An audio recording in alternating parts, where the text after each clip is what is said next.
नमस्कार। आज हम एक बहुत ही आम पर ज़रूरी मुद्दे पर बात कर रहे हैं। हाँ, बिल्कुल। कला की दुनिया से जुड़ा हुआ। सही। यह है परफॉर्मेंस के डर, जिसे परफॉर्मेंस फोबिया भी कहते हैं। हम्म। हमारे पर जो स्रोत है वो इसी पर है। और ये बताता है कि ये डर सिर्फ नए कलाकारों मतलब नौसिखियों को ही नहीं होता। हाँ, ये तो अनुभवी कलाकारों को भी महसूस होता है। शायद उतना ज़्यादा नहीं, पर होता ज़रूर है। अच्छा, ये तो दिलचस्प बात है। हाँ, और स्रोत में एक और मज़े की बात ये लिखी है कि ये डर जो है ना, वो वक्त के साथ और जैसे जैसे कलाकार अपनी कला में बेहतर होता है, मतलब कला दर कला, हाँ। वो कम होता जाता है। अच्छा, मतलब अनुभव से फर्क पड़ता है। बिल्कुल। धीरे धीरे मंच का डर कुछ हल्का पड़ने लगता है। हाँ, ये तो समझ आता है। जाहिर है शुरू शुरू में तो ये काफी डरावना लगता होगा। स्रोत भी कहता है कि नए कलाकारों के लिए ये एक बड़ी मतलब एक भयावह सी रुकावट हो सकती है। हाँ, बिल्कुल। और अच्छी बात यह है कि स्रोत इसका एक सीधा साधा हल भी बताता है। क्या? अभ्यास, प्रैक्टिस। अच्छा, प्रैक्टिस। हाँ, और खास तौर पर अगर कला में तकनीकी बारीकियां ज्यादा हैं, तो स्रोत बारंबार अभ्यास मतलब लगातार प्रैक्टिस पर बहुत जोर देता है। मतलब रियाज ही कुंजी है। बिल्कुल, वही रास्ता है इस डर से निकलने का। पर यह भी जानना दिलचस्प है कि स्रोत इस डर को बस एक ही तरह से नहीं देखता। उसने इसे कई अलग अलग हिस्सों में या कहिए कि प्रकारों में बांटा है। नाम थोड़े अजीब हैं। हाँ, मैंने भी देखा। वो नाम है जैसे मौन या अचल प्रदर्शन फोबिया। हाँ। फिर सचल प्रदर्शन यानी लय वाला। प्रलय प्रदर्शन मतलब ताल वाला। प्रलय, अच्छा। हाँ, फिर बेताल प्रदर्शन जो स्थिर अवस्था का है। और तो और मनोहारी, प्रभावी और चुंबकीय प्रदर्शन भी लिखा है। चुंबकीय प्रदर्शन, इसका क्या मतलब हो सकता है? वही तो, यहाँ पर ना स्रोत बस ये नाम गिना देता है।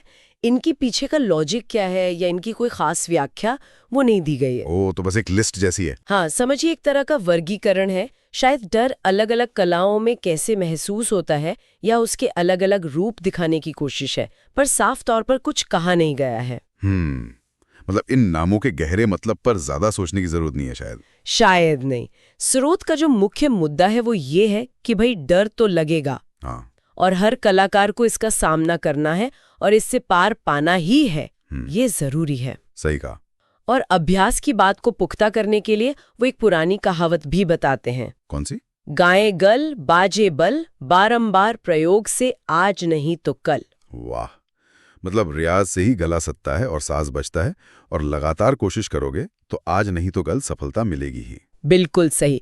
प्रैक्टिस की ताकत इसी में छुपी है। तो अगर हम सारी बात को समेटें तो निचोड़ यह है कि कलाकारों के लिए स्टेज का डर, परफॉर्मेंस का डर एक सच्चाई है। कभी कभी बहुत ज्यादा भी हो सकता है। हाँ, होता है। लेकिन अच्छी खबर यह है कि इसे हराया जा सकता है। ये कोई ऐसी दीवार नहीं जिसे लांघा ना जा सके।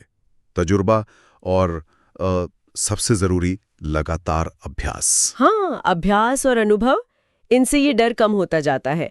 और वो जो वर्गीकरण की बात थी ना, हाँ। भले ही स्रोत ने उसे समझाया नहीं है, हाँ। पर वो सोचने पर मजबूर तो करता है।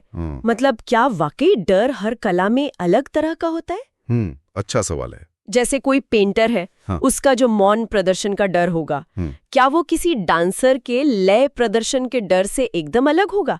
या किसी संगीतकार के ताल प्रदर्शन के डर से? पता नहीं, स्रोत तो इसका जवाब देता नहीं। नहीं, स्रोत जवाब नहीं देता। पर ये सोचने के लिए एक दिलचस्प नुक्ता जरूर है। हाँ। कि ये जो डर का अनुभव है, ये कितना अलग अलग हो सकता है ना? हाँ। इसके पीछे क्या मनोवैज्ञानिक कारण हो सकते हैं? ये सब सोचने वाली बातें हैं। बिल्कुल, इस पर आगे सोचा जा सकता है।